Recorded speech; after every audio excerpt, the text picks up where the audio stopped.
오늘 설교는 저와 여러분을 위한 말씀입니다.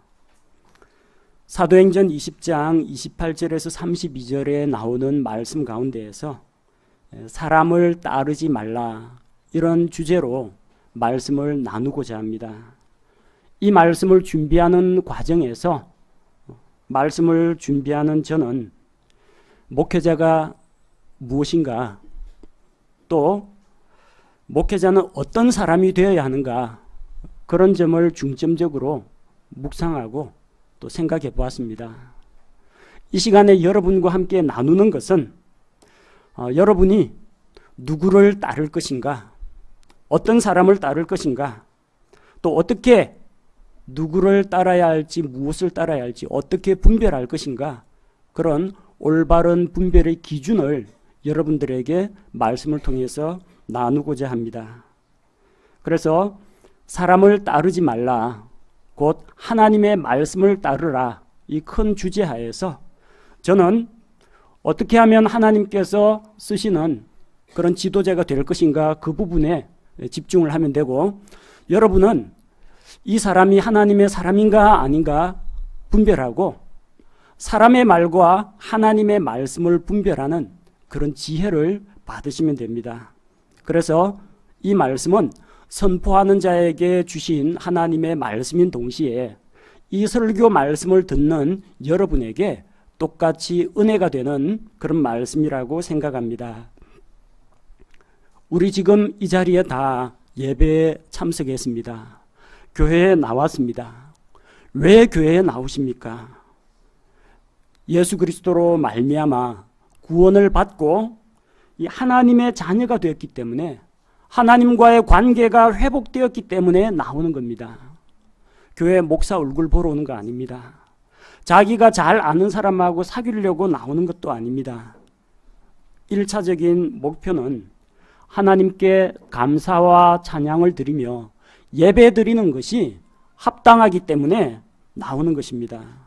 그리고 그 과정에서 성도들과 함께 교제하는 가운데에서 영적으로 성장하고 서로를 격려하고 세워주기 위해서 나오는 것입니다.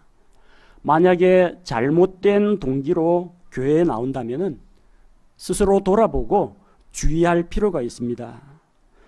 사람들 중에는 하나님이 아니라 사람을 보고 교회 다니는 사람들이 더러 있습니다. 그래서 어느 교회 가니까 교회 건물이 크고 아름답더라, 편의시설이 잘 돼 있더라, 목사가 말을 잘하더라, 인기 있는 목사가 있기 때문에 그 교회를 방문하는 사람도 있습니다. 자기가 어떤 연예인을 좋아하는데 그 연예인 보려고 연예인이 출석하는 그 교회까지 쫓아가는 팬들도 있습니다. 그러나 사람을 보고 교회 다니고 사람을 따라서 교회 다니다 보면 언젠가는 실망하게 됩니다. 언젠가는 넘어지게 됩니다. 사람에게 실망하고 사람에게 상처받고 사람 때문에 떠나가 버리는 사람이 적지 않습니다. 사람이 싫어서 사람에게 상처받고 교회에 안 나오시는 분들은요, 사실 지구상에 출석할 수 있는 교회가 없습니다. 왜냐하면 지금 이 교회는 완벽한 사람들이 모이는 곳이 아닙니다.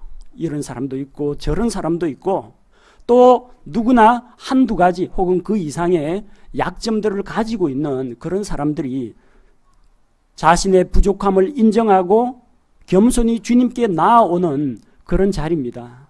여러분, 완벽한 사람을 만나고 완벽한 교회를 원하신다면요, 여러분이 갈 교회는 사실상 없습니다. 만약에 있다고 해도 그 교회 가시면 안 됩니다. 원래는 완벽했는데 여러분이 들어가 버리면요, 그때부터 그 교회에 문제 생깁니다. 우리는 누구나 다 부족합니다. 자기 자신의 한계가 있습니다. 그런데 자기 기준으로, 내가 설정한 기준으로 이 사람은 이렇고 저 사람은 저렇고 다 평가하고 판단하면 사실 만날 수 있는 사람도 없고 또 그 교회에 적응하기도 힘듭니다. 그래서 사람을 바라보고 사람을 따라다니다 보면 그 사람하고 관계가 틀어져 버리거나 그 사람의 약점이나 그 사람에게서 어떤 실망스러운 모습을 보면 그 사람만 놓는 것이 아니라 자기 신앙생활과 주님에 대한 믿음까지도 놓아버릴 위험이 있다는 것입니다. 그래서 이런 부분을 조심을 해야 됩니다. 그런데 이런 교회의 연약한 틈을 비집고 들어오는 세력들이 종종 있습니다. 본문 29절 말씀에서는 내가 떠난 뒤에 사나운 이리들이 너희 가운데로 들어온다고 했습니다. 자, 밖에서 안으로 들어오는 세력이 있습니다. 사나운 이리들이라고 했습니다. 이단 거짓 교사들이 은밀하게 가만히 기어 들어오는 경우가 있습니다. 흔히 어떤 이단에서 사람들 추수한다라고 하죠. 불신자에게 복음 전해가지고 그 사람을 구원하는 그런 추수가 아니라 기존에 잘 형성되어 있는 교회에 위장 침투해가지고 그 교회 사람들 한 사람 한 사람 자기들 성경 공부에 참석시키고 빼돌리고 교회 안에서 분란을 조장하는 그런 추수꾼 그런 이단들이 있다고 합니다. 그렇게 사나운 이리들이 들어오는 경우가 있습니다. 그런데 반드시 거기 이 교회 안에 걸어서 들어오지 않는 그런 이리들도 있습니다. 그들이 들어오지 않고 여러분에게 접근하는 방법이 있습니다. 요즘 발달한 유튜브라든지 인터넷 블로그라든지 페이스북이나 이런 사회관계망 서비스를 통해 가지고 여러분과 접촉하는 그런 이단 교리들도 많이 있습니다. 유튜브에 보면은 유명한 설교가들 또 여러 사람들이 올린 특강 자료들이 있습니다. 정보가 넘쳐납니다. 그런데 그 정보들이 반드시 다 진리는 아니라는 겁니다. 잘못된 내용도 있습니다. 또 우리 교회에서 가르치는 내용하고 어긋나는 그런 내용도 있다라는 겁니다. 자, 그런 것들이 알게 모르게 자기 개인에게 들어오고 개인에게 들어왔으면 그 사람이 옳다 그르다를 분별할 능력이 있으면 다행인데 분별할 능력이 없으면 거기에 자기도 모르게 세뇌되어 버리는 겁니다. 자, 그래서 그런 것들은 여러분 신중하게 선택을 할 필요가 있고 혹시 좀 의심스러운 자료를 발견했으면 먼저 저하고 상의를 해 주시기 바랍니다. 그리고 또 이렇게 자기가 받은 바 새로운 어떤 지식을 자기만 알 게 아니라 주변 사람에게 또 퍼뜨리는 분들도 또 있습니다. 우리 교회는 신앙의 자유가 있습니다. 여러분이 어떤 것을 믿으실지 어떤 성경에서 어떤 교리를 믿을지 여러분에게 자유가 주어져 있습니다. 목사는 여러분의 신앙을 주관하고 강제하는 사람이 아닙니다. 세워주고 바른 길로 인도하는 사람입니다. 따라서 제가 여러분에게 이걸 믿어야 한다라고 강요하지 않습니다. 다만 무엇이 옳다 그르다라고 보여드립니다. 논란이 있으면 이런 의견 저런 의견 이런 것이 있다라는 것을 알려드리고 어떤 의견이 타당한지 제가 여러분에게 분별을 해드립니다. 따라서 여러분은 여러분이 이것이 합당하다 하면 믿으시면 되고 아니다 싶으면 안 믿으시면 됩니다. 그러나 교회 안에서 강단에서 선포하는 내용이나 우리 교회 성도들이 공통적으로 믿는 그 신앙하고 어긋나는 것은 자기만 알고 계시고 교회 안에서 가르치면 안 됩니다. 두 번째는 교회 안에서 또 문제가 일어난다고 했습니다. 아까 29절 말씀에 너희 가운데로 들어와 라고 했죠. 그런데 30절에 보니까 너희 중에서도 밖에서 들어오는 게 아닙니다. 안에서 문제가 일어나는 경우가 있습니다. 너희 중에서 일어난다고 했습니다. 자기들을 따르게 하려고 왜곡된 것들을 말하는 사람들이 일어난다고 했습니다. 외부인이 아닙니다. 교회 내부인입니다. 혹은 한때는 이 교회에 출석했었던 같은 그리스도인일 수도 있습니다. 그들이 자기들을 따르게 하려고 왜곡된 것을 말합니다. 교회가 믿고 가르치는 신앙하고 어긋나는 것을 가르칠 수도 있고요. 왜곡된 정보를 전파하기도 합니다. 목사에 대해서 부정적인 내용을 이야기하거나 성도에 대해서 누가 그랬대 누구는 그랬대 해서 여기 가서 이 말하고 저기 가서 저 말하고 말을 퍼뜨리는 사람이 있습니다. 또 교회 안에서 일어난 일을 시시콜콜이 밖에 있는 다른 사람한테 정보를 주고 또 바깥에서 정보를 갖고 와가지고 교회에다가 파급하는 그런 일도 있습니다. 디모데전서 5장에 그런 사람이 나옵니다. 교회로부터 구제를 받는 과부, 남편 죽었죠? 시간은 많죠? 먹고 사는 건 교회에서 재정적으로 뒷받침을 해줍니다. 남아도는 게 시간입니다. 시간이 많으니까 뭐합니까? 바쁜 직장 생활 안 하고 시간 많으면 집집마다 돌아다니면서 편물론을 하는 겁니다. 말을 지어내고 일을 만들고 소문을 퍼뜨리고 이간질시키는 그런 일이 있다고 디모데전서 5장에 디모데가 목회하는 그 당시에 그런 상황이 있었다라는 겁니다. 요게 교회 안에서 일어나는 문제입니다. 교회 밖에서 사나운 이리들이나 혹은 이단교리나 거짓 교사들이 들어오는 것도 문제요. 교회 안에서 자기를 따르게 하고 교회를 분열시키고 성도들 간의 갈등과 반목을 조장하는 그런 일들이 우리 교회가 앞으로 감당해야 될, 헤쳐나가야 할 두 가지 위기라고 볼 수가 있습니다. 이 두 가지 현상의 공통적인 특징이 있습니다. 사나운 이리들이 들어와 가지고 하는 일이 뭡니까?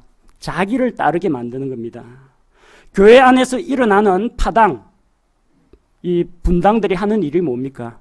성도들을 떼내 가지고 자기를 따르게 하고 자기를 추종하게 하고 패거리를 만드는 겁니다. 그래서 그런 사람을 따라가면 안 된다는 겁니다. 사람이 아니라 말씀을 따라야 됩니다. 성경의 대표적인 사례가 아브라함과 롯이라는 두 인물입니다. 창세기 12장 4절 말씀을 보면 이처럼 아브라함이 주께서 자기에게 말씀하신 대로 떠나갔고 롯도 그와 함께 갔으며 아브라함이 하란을 떠날 때에 75세였더라.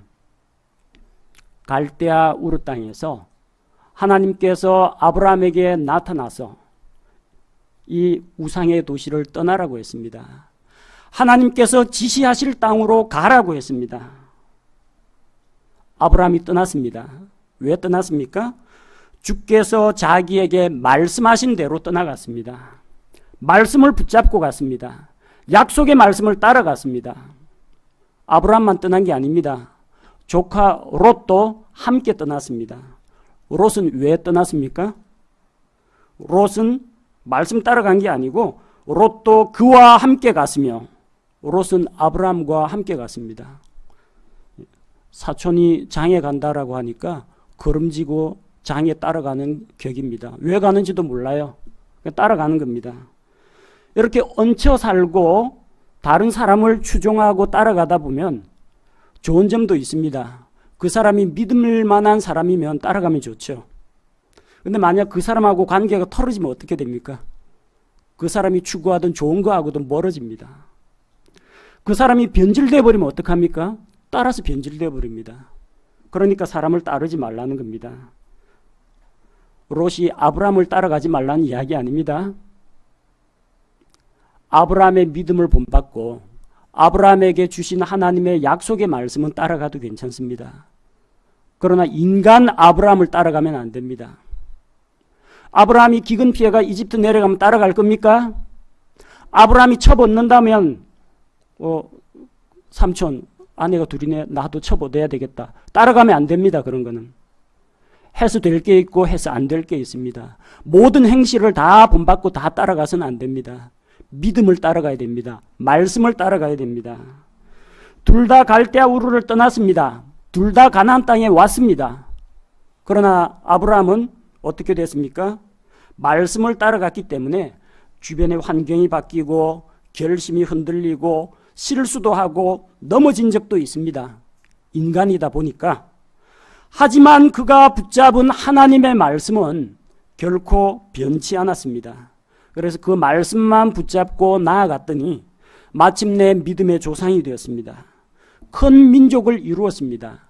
메시아가 이 세상에 오시는 복의 통로로 그가 사용되었습니다. 똑같이 우상의 도시 떠나가서 약속의 땅 가나안으로 들어온 롯이 있습니다.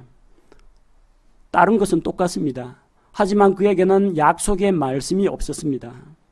자기가 의지하고 따르던 아브라함하고 갈등이 생겼습니다. 두 사람 다 목축을 하는데 가축들이 불어나니까 아브라함의 목자하고 롯의 목자하고 싸웁니다. 가축을 키우려면 풀밭하고 물이 있어야 되는데 풀밭이 부족하니까 충돌이 일어납니다. 이게 본의 아니게 삼촌하고 조카가 서로 반목하게 되었습니다. 아브라함이 양보를 했죠. 땅이 넓으니까 너 좋은 쪽을 택해라. 그럼 내가 나머지를 택하겠다. 그는 아브라함과 결별했습니다. 그래서 가축을 키우기 좋은 소돔과 고모라 땅으로 갔습니다. 아브라함하고 갈등이 생기니까 자기가 그토록 따르던 아브라함하고 헤어질 수밖에 없는 겁니다. 그래서 소돔과 고모라에서 죄로 물든 환경에서 생활했습니다. 민족들의 전쟁이 일어났을 때 그는 포로로 사로잡혀 갔고, 소돔이 망할 때 간신히 목숨만 건졌고 딸들과 부끄러운 일을 저질렀습니다. 삶의 열매가 왜 이렇습니까? 한 사람은 약속의 말씀을 따라갔고 한 사람은 사람을 따라갔기 때문입니다. 아브라함을 따라가면 안 됩니다. 아브라함이 붙잡은 약속과 아브라함의 믿음을 따라가는 건 괜찮습니다. 사람을 따라가면 망하고 하나님을 바라보고 하나님의 말씀을 붙잡는 자는 승리하게 됩니다. 저는 여러분에게 사람을 따르면 안 된다라는 점을 분명하게 말씀드리고자 합니다. 왜 사람을 따르면 안 됩니까? 첫 번째 이유는 모든 사람은 거짓말쟁이이기 때문입니다. 목사님도 거짓말쟁이입니까? 예, 저도 거짓말합니다. 저도 완벽한 사람이 아닙니다. 여러분, 강단에 서 있는 제 모습하고 가정에 있는 제 모습하고 다를 수도 있습니다. 그거 보고 놀라거나 실망하지 마십시오. 학교에 있는 가르치는 교수로서의 제 모습하고 제가 여러분하고 교제할 때의 모습이 차이가 날 수가 있습니다. 저는 하나님 앞에서 완벽한 존재가 아닙니다. 거짓말을 하기도 하고 위선적인 행동을 하기도 하고 실족할 때도 있습니다. 로마서 3장 4절 말씀에 보면 참으로 하나님은 진실하시되 사람은 다 거짓말쟁이라 할지어다. 사람은 다 거짓말쟁이다. 옳습니다. 성경 말씀이기 때문입니다. 앞에 있는 저는 사람입니다.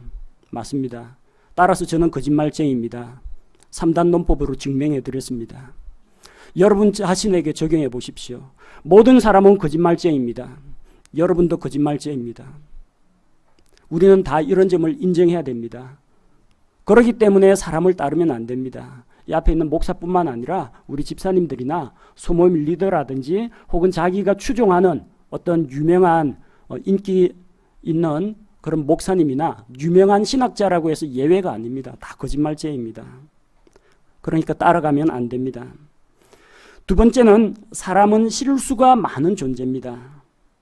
야고보서 3장 2절에서 우리가 다 많은 것에서 실족하나니, 다 많은 것에서 실족한다고 했습니다. 사람들마다 한두 가지씩 넘어지는 부분이 있습니다.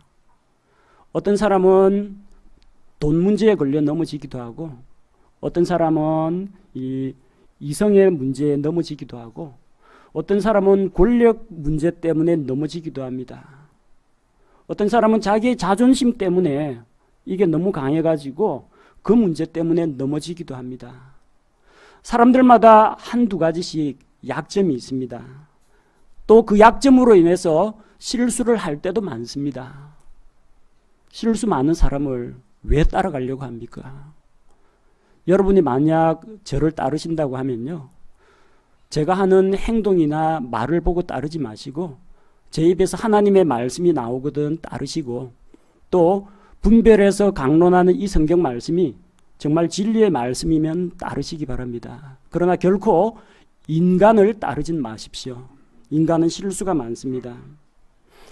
세 번째는 사람은 힘이 없는 존재이기 때문에 따를 필요가 없습니다. 인간은 무능합니다. 눈에 안 보이는 그 메르스 바이러스 그거 하나에 벌써 수많은 사람들이 고생하고 심지어 죽기까지 합니다. 어떻게 도와주려고 하지만 도와줄 방법이 없습니다. 어떻게 대응할 방법이 없습니다. 인간은 무능하고 무기력한 존재입니다. 시편 146편 3절 말씀을 보면 통치자들을 신뢰하지 말며 도움을 주지 못하는 사람의 아들도 신뢰하지 말라고 했습니다. 저한테 가끔 상담을 청하는 분들이 있습니다. 교회 안팎에서. 제가 해줄 수 있는 것은 올바른 분별과 영적인 지혜와 성경 말씀에 기초한 조언을 해드릴 수가 있습니다. 그러나 그분이 앓고 있는 병을 고쳐줄 수는 없습니다. 그분이 경제적으로 어렵다라고 해서 제가 경제적으로 지원을 해줄 수도 없습니다. 누군가가 자식 때문에 마음이 어렵다라고 해서 제가 그 자식을 바로 잡아가지고 인간 만들어 줄 수도 없습니다. 능력이 없습니다. 무능한 인간을 따르지 마시고 능력 있는 하나님을 따라가시기 바랍니다. 네 번째는 사람은 영원하지 못한 존재입니다. 야고보서 4장 14절 말씀에 내일 있을 일을 너희가 알지 못하는도다. 너희 생명이 무엇이냐? 그것은 곧 잠시 나타났다가 그 뒤에 사라져버리는 수증기니라. 잠깐 있다가 없어지는 그런 존재입니다. 여러분이 믿고 의지하는 사람이 있습니까? 그 사람이 천년 만년 여러분을 도와주지는 못합니다. 그 사람도 나이 들고 죽습니다. 언제나 여러분 곁에 있어 줄 수는 없습니다. 여러분 부모님이 듬직합니까? 부모님 밑에 있으니까 안전하고 그 그늘 밑에 있으니까 편히 쉬지요. 언제까지나 여러분의 그늘막이 되어드리진 못합니다. 그런 점을 인정하셔야 됩니다. 영원하지 못한 사람을 따르지 말고 영원하신 하나님을 따르시기 바랍니다. 언젠가는 여러분의 곁을 떠나갈 사람을 따르지 말고 영원토록 여러분을 떠나지 않는 하나님을 따르시기 바랍니다. 그래서 우리는 사람을 따르지 말고 하나님을 따라야 합니다. 만약 여러분들이 본받고 따라가고자 하는 어떤 믿음의 사람, 믿음의 지도자를 발견하기를 원하신다면 잘 분별하시기 바랍니다. 그러나 이런 사람은 조심할 필요가 있습니다. 사람들의 인기를 추구하는 지도자를 조심해야 됩니다. 갈라디아서 4장 17절에 보면 갈라디아 교회 안에 가만히 기어 들어온 거짓 교사들이 있습니다. 그런 사람을 조심하라고 바울이 경고하고 있습니다. 갈라디아서 4장 17절에서 그들이 너희를 열심히 사모하나, 그들은 거짓 교사입니다. 거짓 교사들이 너희를 열심히 사모한다고 했습니다. 좋은 일입니까? 사모하나 좋지 아니하니라. 안 좋다고 했어요. 참으로 그들은 너희가 자기들을 사모하게 하려고 너희를 떼어놓으려 하는도다. 거짓 교사들, 또 교회 가만히 숨어 들어온 이단 추수꾼들, 성도들을 열심히 사모하는 척합니다. 좋은 거 아닙니다. 연락도 자주 하고 안부도 묻고 밥도 사주고 시시콜콜 대화도 자주 합니다. 교류를 합니다. 좋은 게 아니라는 겁니다. 교제가 나쁘다는 이야기는 아닙니다. 목적이 불순하면은 그 사람에게 영향력을 행사하려고 하고 또 그 사람을 통해서 교회 안에다 영향력을 행사하게 하려고 하고 상대방의 믿음을 주관하게 하려고 하고 교회에 분열을 가지고 오려고 하는 그런 사람이 있다면 좋지 않다라고 성경은 이야기하고 있습니다. 그 사람들이 노리는 바가 뭡니까? 자기들을 사모하게 하려고 하는 겁니다. 왜 잘해줍니까? 그 사람이 자기 따라오게 하려고. 유괴범들이 어린아이 팔목 비틀어 가는 것은 쉽습니다. 발악을 하겠죠. 고함을 지르겠죠. 근데 과자 사준다고 하고 좋은 데 가서 재밌는 거 보여준다 그러면은 따라옵니다. 왜 과자를 주고 미끼를 던집니까? 자기를 따르게 하려고 하는 겁니다. 그런 거에 넘어가면 안 된다는 겁니다. 자기들을 사모하게 하려고, 자기 추종자를 모으려고 하고 그리스도를 따르는 것이 아니라 자기를 따르게 하는 이런 사람을 조심할 필요가 있습니다. 그들의 목표가 무엇입니까? 단순히 그 사람만 자기 편으로 끌어당기고자 하는 것이 아닙니다. 너희를 떼어놓으려 하는도다. 갈라디아 교회 안에 있었던 이야기입니다. 그 사람을 교회의 교제권 가운데서 떼어내가지고 자기 영향력 아래 두려고 했다는 것입니다. 안 떨어지는데 어떻게 뗍니까? 이간질 시켜서 떼냅니다. 목사에 대해서, 다른 성도에 대해서 부정적인 이야기하고 말을 지어내고 이런 식으로 해서 교제에서 끊어내고자 하는 겁니다. 그래서 자기가 데려갑니다. 자기하고 자기 영향력 하에 있도록 만드는 겁니다. 자기들을 사모하게 하는 사람들을 조심하시기 바랍니다. 두 번째, 왜곡된 것들을 말하는 자들을 조심해야 됩니다. 오늘 읽은 본문 말씀 30절에 또 너희 중에서도 제자들을 끌어내어 자기들을 따르게 하려고 왜곡된 것들을 말하는 사람들이 일어나리라. 왜 왜곡된 것을 말합니까? 자기들을 따르게 하려고 그러는 겁니다. 제자들을 교회 공동체 밖으로 끌어내어서 자기들을 따르게 하려고 왜곡된 것을 이야기합니다. 하나님의 진리의 말씀을 왜곡할 수도 있고 사실관계를 왜곡할 수도 있고 잘못된 정보와 거짓된 소문을 퍼뜨리는 것을 통해서 왜곡된 정보로 다른 사람에게 미혹하는 이런 사람을 조심해야 됩니다. 성경은 어떤 지도자를 따르라고 하고 있습니까? 성경은 모든 사람을 불신하고 배척하라고 이야기하진 않습니다. 인간 지도자들 중에도 믿고 배울 수 있는 사람들이 얼마든지 있을 수가 있습니다. 성경은 우리에게 본을 보여줍니다. 그리스도를 높이는 지도자들을 따라가시기 바랍니다. 대표적인 사람은 침례자 요한입니다. 침례자 요한은 예수님보다 먼저 와서 예수님의 앞길을 예비했습니다. 이스라엘 백성에게 회개의 침례를 베풀면서 그들이 회개하고 마음을 낮추어서 왕이신 예수님께 나아올 수 있도록 준비를 시켰습니다. 그러자 많은 사람들이 침례자 요한을 버리고 예수님께로 갔습니다. 자, 자기가 그동안 모았던 그 제자들이 자기를 버리고 예수 그리스도께로 가는데 침례자 요한은 전혀 실망하지 않습니다. 요한복음 3장 30절에서 그분은 반드시 흥하여야 하되 나는 반드시 쇠하여야 하리라. 예수님은 흥하기를 원하고 나는 쇠하기를 원합니다. 만약 이런 지도자가 있으면 따라가시기 바랍니다. 그 사람은 예수 그리스도의 영광을 위하고 예수 그리스도를 높이는 지도자이기 때문에 따라가셔도 됩니다. 그리스도를 앞세우고 자신은 말없이 수고하며 자기를 숨기는 지도자가 있다면 그런 사람은 따라갈 수 있습니다. 사도 바울 역시 그런 사람입니다.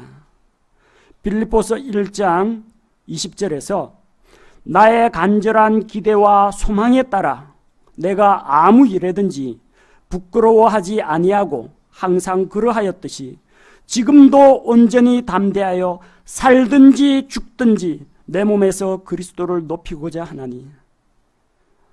옥에 갇혀있는 바울의 고백입니다. 살아도 좋고 죽어도 좋은데 어쨌든 살아도 그리스도를 위해서 죽어도 그리스도의 영광을 위해서 살겠다. 이런 지도자라면 빌립보 성도들은 사도 바울을 믿고 따를 수가 있습니다. 자기를 높이고 자기를 따라오라고 하는 그런 사람이 아니라 예수 그리스도께 모든 영광을 돌리는 그런 지도자를 따라가야 합니다. 사도 바울의 사역의 목표는 큰 교회가 아니었습니다. 수많은 성도들이 아니었습니다. 많은 전도의 열매가 아니었습니다. 그의 목표는 자기의 삶을 통해서 자기의 사역을 통해서 선포하는 말씀을 통해서 예수 그리스도를 높이고자 하는 것이 그의 일생의 목표였습니다. 그의 목표는 성도들이 남편이신 예수 그리스도께 견고히 붙어 있기를 원했던 것입니다. 고린도후서 11장 2절에서 내가 하나님께 속한 질투로 너희에 대하여 질투하노니 이는 내가 너희를 순결한 한 처녀로 그리스도께 드리기 위해 한 남편에게 너희를 정혼시켰기 때문이라. 침례자 요한이 말한 바와 같습니다. 신부를 취하는 자는 신랑이지만 옆에서 신랑의 음성을 듣는 신랑의 친구가 크게 기뻐한다고 했습니다. 신부를 데려오는 과정에서 또 신랑과 신부를 위해서 결혼식을 예비하는 그 신랑 친구가 기뻐했다고 했습니다. 신랑 친구는 신부를 신랑에게 데려다 주는 역할을 하지 신부를 빼돌리거나 신부를 자기 것으로 만드는 사람이 아닙니다. 침례자 요한은 친구로서의 기쁨이 충만했습니다. 사도 바울 역시 마찬가지입니다. 성도들은 예수 그리스도의 신부, 남편은 신랑 예수 그리스도, 자기는 아닙니다. 자기 역시 그리스도의 신부입니다. 오로지 이 성도들이 예수 그리스도께 견고히 붙어 있기를 원했습니다. 그를 통해서 우리 주님께서 영광을 받으시기를 원했다는 것입니다. 자기보다 그리스도를 높이는 자를 따르시기 바랍니다. 많은 사람들이 어디서 넘어지느냐? 처음에는 사역을 하면서 낮게 겸손하게 일하다가 어느 정도가 지나면 예수님을 밀어내고 그 자리에 자기가 올라앉으려고 합니다. 이런 걸 조심해야 됩니다. 인간 지도자 중에서 자기를 높이는 지도자는 여러분이 조심해야 됩니다. 그러나 그 사람이 예수 그리스도를 높이고 자기를 낮춘다면 안심하고 따라가셔도 됩니다. 다음으로 그리스도를 따르는 지도자를 따라야 됩니다. 고린도전서 11장 1절에서 내가 그리스도를 따르는 자가 된 것 같이 너희도 나를 따르는 자가 되라고 했습니다. 바울은 성도들에게 나를 따르라 그렇게 자기 추종 세력을 끌어모으지 않았습니다. 바울은 매일 매 순간의 삶에서 예수 그리스도의 발자취를 따라갔습니다. 따라서 바울이 예수 그리스도를 따르고 있는 그동안에는 바울을 따라가면 예수 그리스도를 따라가는 것하고 똑같습니다. 목적지가 똑같기 때문입니다. 같이 예수님을 따르는 길에 동행하는 겁니다.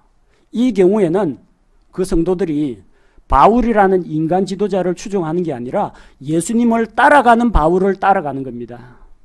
길잡이 안내자 따라가는 겁니다. 목적지가 같습니다. 그러면 안심하고 따라가도 괜찮습니다. 저는 운전 면허는 땄지만 15년째 무사고 운전 기록을 가지고 있습니다. 왜냐하면 운전을 하지 않기 때문입니다. 핸들은 아내가 잡습니다. 운전대는 제 아내에게 다 맡깁니다. 옆에서 지켜보면서 신호가 바뀔 때마다 또 앞에 어떤 차가 끼어들 때마다 옆에서 조언을 해주는 내비게이션 역할을 합니다.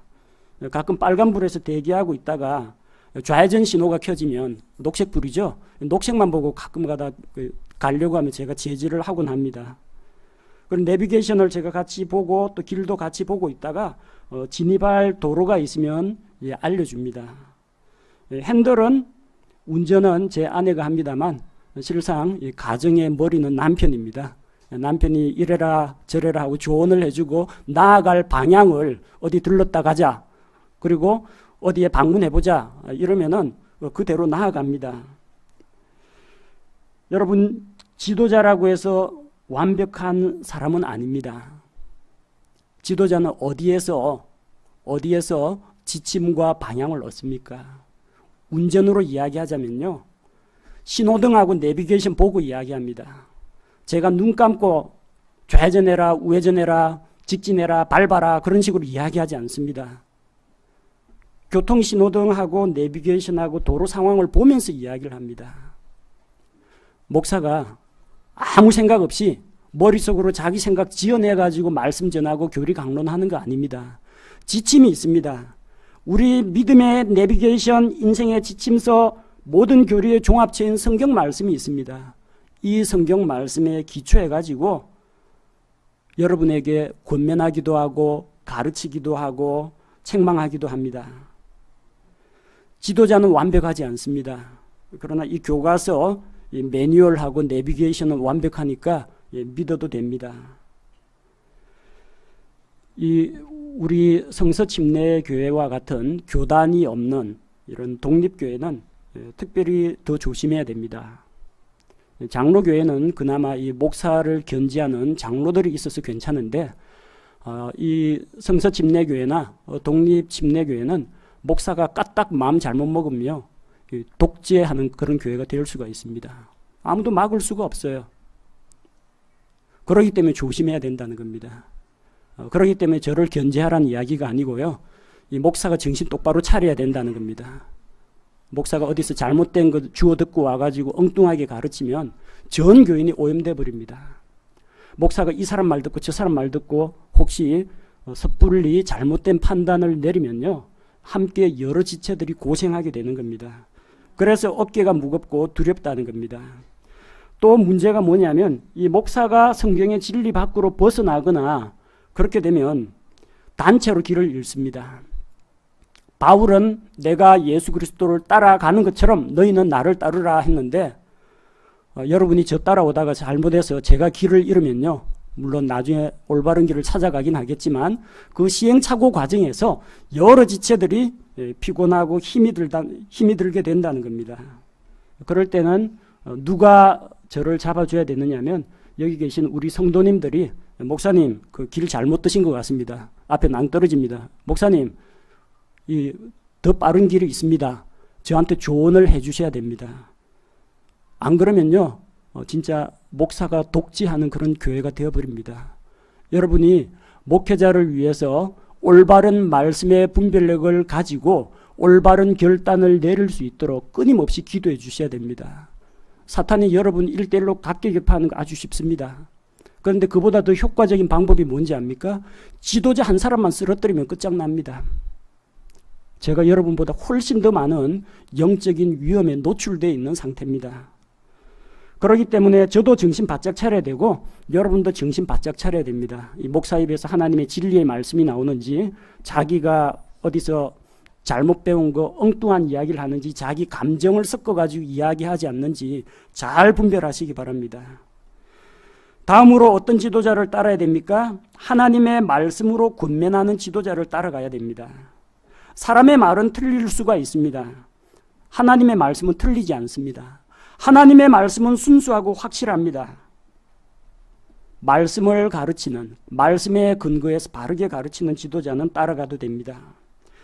데살로니가전서 2장 13절 말씀에 이런 까닭에 우리가 또한 하나님께 끊임없이 감사를 드리면 너희가 우리에게서 들은 하나님의 말씀을 받을 때에 그것을 사람들의 말로 받지 아니하고 하나님의 말씀으로 받았기 때문이니 진실로 그러하도다.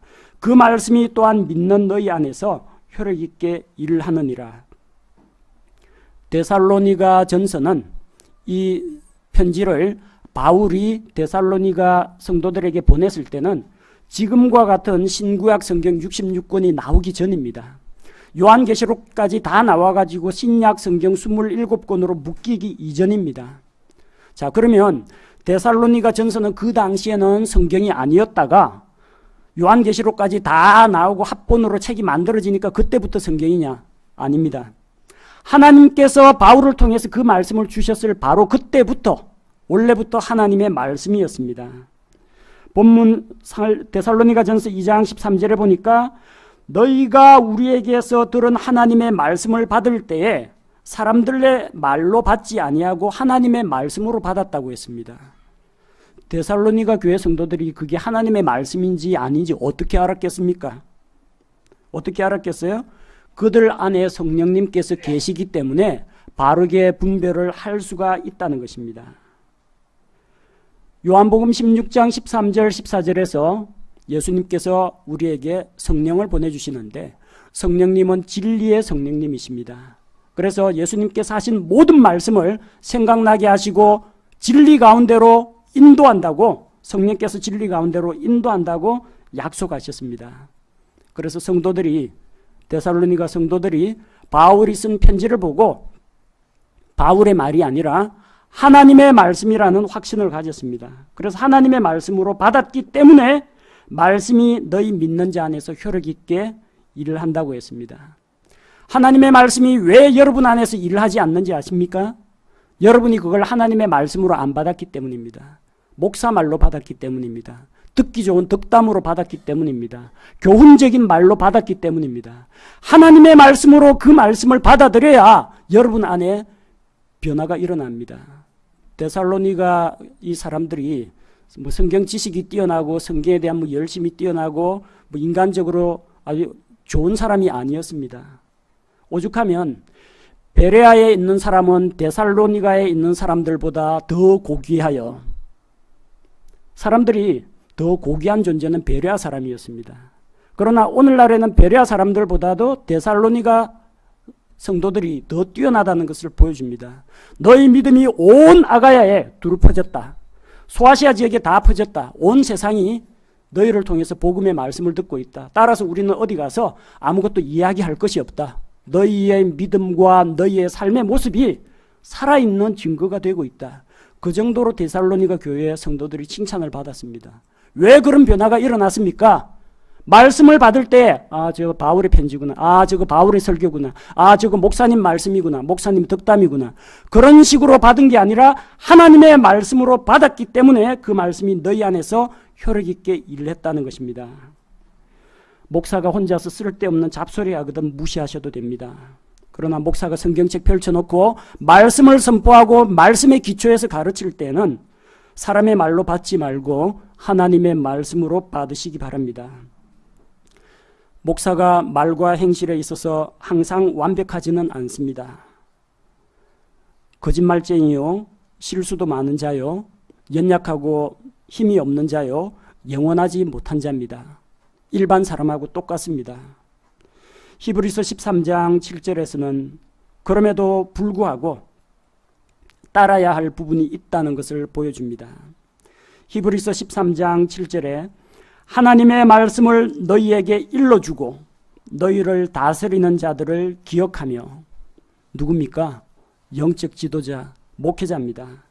그들의 행실의 결말을 깊이 살펴보고 그들의 믿음을 따르라고 했습니다.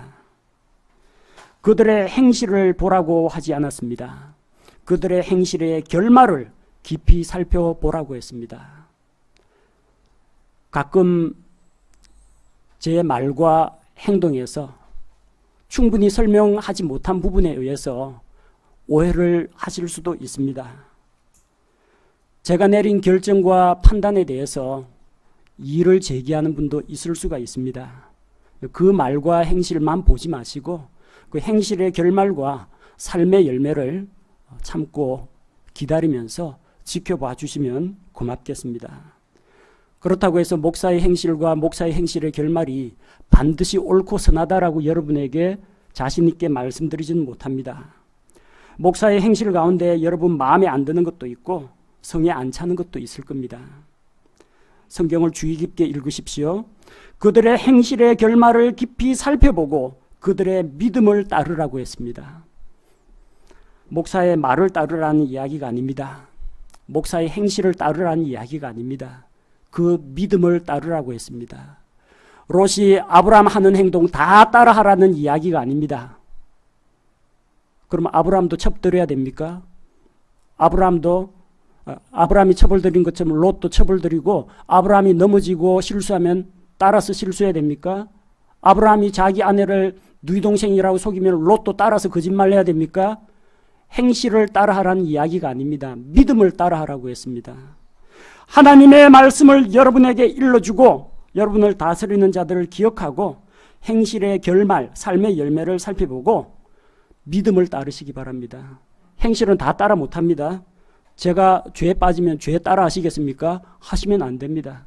제가 새벽 4, 5시에 일어나가지고 성경 읽고 묵상하고 하루에 4시간 이상씩 성경 공부하는데 여러분 따라 하실 자신 있습니까?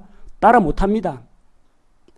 좋지만 따라 할 수 없는 것도 있고 안 좋기 때문에 따라 해서는 안 되는 것도 있습니다. 그렇기 때문에 행실을 따라 하라는 이야기가 아닙니다. 믿음을 따라 하라는 겁니다. 하나님 앞에서 순수하고 바른 믿음을 가지고 있을 때 올바른 성경 말씀에 근거해서 바르게 말씀을 강론하고 선포하고 권면할 때 그때는 따라 주셔야 됩니다. 사람을 따르지 마십시오. 하나님의 말씀을 따르십시오. 하나님의 말씀이 무엇인지 잘 이해하기 어려울 때는 올바른 진리의 말씀 가운데에서 바르게 강론하고 바르게 가르치는 그 가르치는 자를 따르십시오. 그 사람의 모든 것을 본받고 따라가려고 하면은 여러분 넘어집니다. 그 사람이 하나님께 가지고 있는 믿음과 그 사람이 선포하는 하나님께서 주신 말씀, 이것은 꼭 따라가셔야 됩니다. 본문 말씀에서는 교회 밖에서 교회 안으로 들어오는 사나운 이리들에 대해서 경계하고 있고, 교회 안에서 일어날 수 있는 이단이나 이 파당들에 대해서 주의하라고 했습니다. 조심해야 됩니다. 교회 내에서 외부의 이단 사상이 들어오거나 교회 안에서 분열을 일으키는 자들이 일어날 때 성도들이 영적으로 건강하면 별 문제가 되지 않습니다. 메르스 바이러스 같이 독한 것도 신체 저항력이 강하고 건강한 상태에서는 가볍게 앓고 빨리 회복이 됩니다. 그러나 그로 인해서 연약한 자나 나이 든 자나 이런 사람들은 병에 감염되어 가지고 죽음에 이르기까지 합니다. 마찬가지로 연약한 지체들이 넘어지지 않도록 우리는 밖에서 들어오는 이단 사상, 안에서 일어나는 당파 싸움, 이런 것들이 일어나지 않도록 철저하게 경계할 필요가 있습니다. 하나님께서는 이런 일을 막고자 교회에 리더십을 세워주셨습니다. 목사도 있고 집사님들도 있고 소모임 리더들도 있습니다. 물론 이런 인간 지도자들이 완벽하다는 이야기가 아닙니다. 그러나 지도자들이 성경 말씀에 근거해서 성경이 보여주는 길을 가고 있거든, 또 성경 말씀에 기초해서 인도하고 있거든 따라가시기 바랍니다. 특별히 연약한 목사를 위해서 기도해 주시기 바랍니다. 부족하고 연약한 자가 성경 말씀에 기초해서 방향을 잘 잡고 주님을 잘 따라갈 수 있도록 기도해 주시기 바랍니다. 특별히 말씀에 대한 깨달음을 주시도록, 올바른 영적 분별력을 주시도록, 하나님을 더 사랑하고 또 하나님의 영광을 위해서 자신을 낮추고 하나님 앞에 하나님께서 주신 사명을 잘 감당할 수 있도록 저를 위해서 기도해 주시고, 또 특별히 육체의 건강을 위해서도 함께 기도해 주시기 바랍니다. 저는 예수님을 높이고 예수님을 따라가는 삶을 살도록 하겠습니다. 여러분은 말씀을 따라가시고 말씀이 잘 이해가 안 될 때는 제가 가르치고 선포하는 그 말씀을 따라오시고, 또한 삶의 구체적인 영역에서 지침을 얻기 위하거든 교제와 상담을 통해서 도움을 받으시기 바랍니다. 제가 기도하겠습니다.